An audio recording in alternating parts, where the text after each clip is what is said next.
विप्र फाउंडेशन का सभी सनातियों से जनेऊ धारण करने का आह्वान। कहा, जनेऊ जाति नहीं सनातन का प्रतीक। संगठन का विराट सर्व समाज सामूहिक उपनयन जनेऊ संस्कार। सितंबर में पुष्कर बैठक में हुए समाज उत्थान के कई और महत्वपूर्ण निर्णय।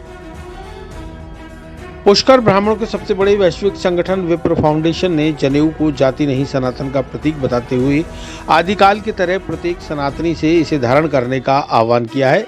इसके साथ ही विप्र फाउंडेशन ने सितंबर में सर्व समाज सामूहिक जनेऊ संस्कार के विराट आयोजन का ऐलान भी किया है। आज पुष्कर के पारिक आश्रम में हुई विप्र फाउंडेशन राजस्थान की बैठक में निर्णय लेकर ये घोषणा की गई। विप्र फाउंडेशन के संस्थापक सुशील ओझा ने बताया कि पहले शूद्र आचरण वाले सभी जाति के लोग जनेऊ पहनते थे। रामकृष्ण बुद्ध सभी के जनेऊ शास्त्र सम्मत 16 संस्कारों में जनेऊ जैसे असंख्य उदाहरण इस बात की पुष्टि करते हैं। वैज्ञानिक तथ्य भी है कि जनेऊ धारण करने से आयु, बल और बुद्धि में वृद्धि होती है। मुगल काल में जनेऊधारियों पर घोर अत्याचार, ब्रिटिश काल में जातियों को बांटने की कूटनीति और स्वतंत्रता काल के बाद छद्म धर्मनिरपेक्षता युक्त राजनीति के दुष्प्रभाव का जनेऊ शिकार हो गई। गिरीश जोशी ने कहा कि सनातन के इस पुनरोदय काल में संपूर्ण हिंदू समाज द्वारा जनेऊ धारण करना भारत को विश्व गुरु बनाने की दिशा में महत्वपूर्ण कदम होगा। बैठक की अध्यक्षता कर रहे संरक्षक व पूर्व विधायक धर्मनारायण जोशी ने बताया कि आज की बैठक में रामावतार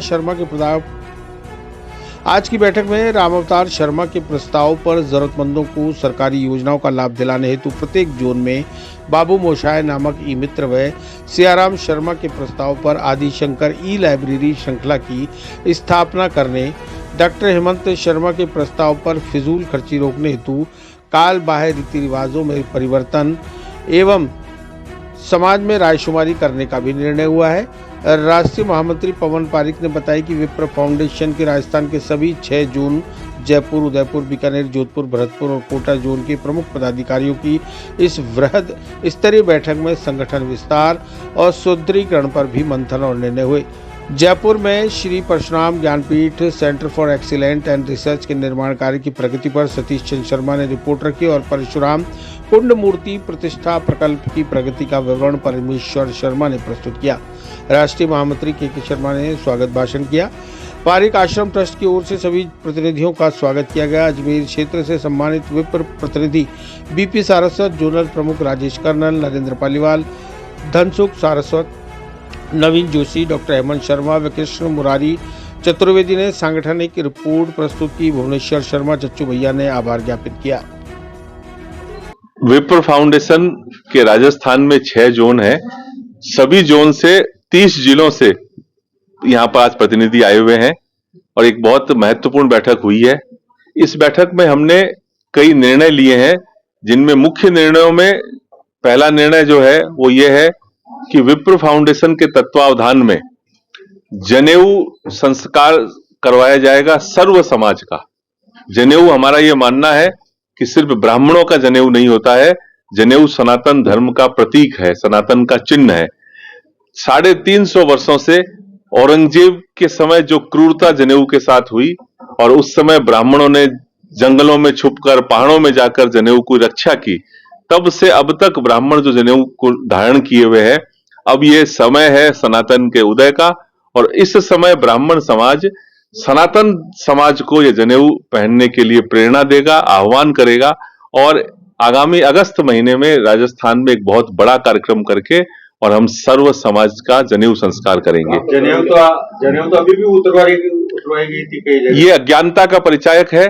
कुछ नादान लोग हैं जिनको पता नहीं है, वो लोग जनेऊ को ब्राह्मणों का चिन्ह मान करके और एक पूर्वाग्रह से ग्रस्त होकर के और वो जनेऊधारियों पर हमला करना है, वो हमला जनेऊ पर करते हैं।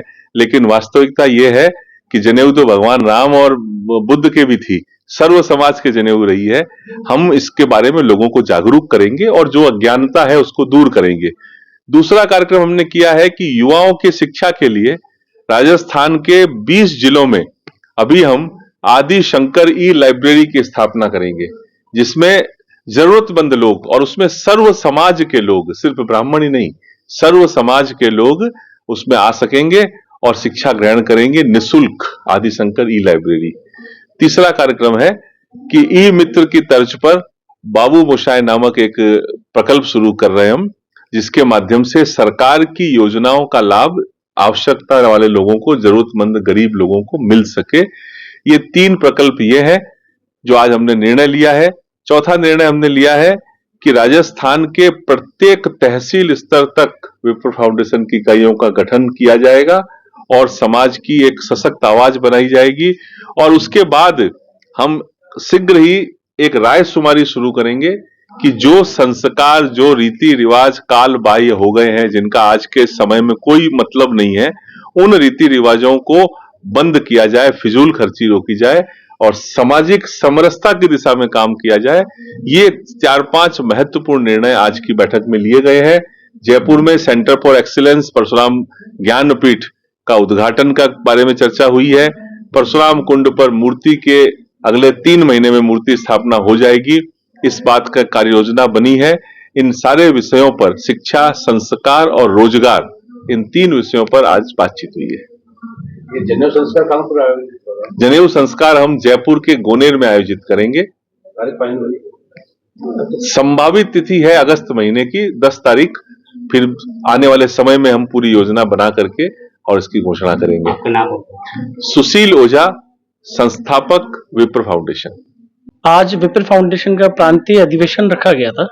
इसमें जितने भी हमारे 5-6 जोन हैं राजस्थान के, उनके पदाधिकारी, जिलाध्यक्ष, महामंत्री, प्रदेश अध्यक्ष, राष्ट्रीय अध्यक्ष, हमारे राष्ट्रीय महासचिव और जितने भी राष्ट्रीय पदाधिकारी यहाँ निवास करते हैं जयपुर आसपास, वो सब लोग इकट्ठा हुए थे। और इसमें जो महत्वपूर्ण निर्णय लिए गए, जो आदरणीय सुशील ओझा जी ने आपको बताया, सब लोग इसमें शामिल हुए थे और निश्चित रूप से हम लोग सर्व समाज को साथ लेके आगे बढ़ेंगे। आज मुख्य रूप से एक जनेऊ संस्कार जो है उसका एक कार्यक्रम हम लोग आह्वान कर रहे हैं, प्रस्तावित जो अगस्त में है। और इसके साथ साथ बाबू मोशाय योजना है, जिसमें युवाओं को आईटी क्षेत्र से लेके और काफी हमारी जैसे छात्रवृत्ति संबंधित योजनाएं हैं, ये हमारे प्रकल्प चल रहे हैं। इनकी गति और बढ़ाने के संदर्भ में ये मीटिंग आयोजित की गई थी। महिलाओं की जनसंख्या कम थी। महिलाओं की संख्या तो जो पदाधिकारी हैं, एक्चुअली हमारे पदाधिकारी हैं, वही लोग आए हैं, राष्ट्रीय पदाधिकारी, और जो महिला प्रकोष्ठ के पदाधिकारी हैं वो लोग सब इनवाइटेड थे और लगभग 90% उपस्थिति सबकी रही है। आपका नाम और अजय पारिक, प्रदेश उपाध्यक्ष। चिरंजीवी भव भाग 1 7 चिरंजीवियों के रहस्य की वैज्ञानिक खोज करें। नरेश राघानी मधुकर की चिरंजीवी भव विज्ञान कथा और पौराणिक कथाओं का एक असाधारण मिश्रण है, जो आपको प्राचीन हिंदू पुराणों के माध्यम से एक रोमांचकारी यात्रा पर ले चलेगी। हिंदी और अंग्रेजी में उपलब्ध है। अपनी कॉपी आज ही बुक करें।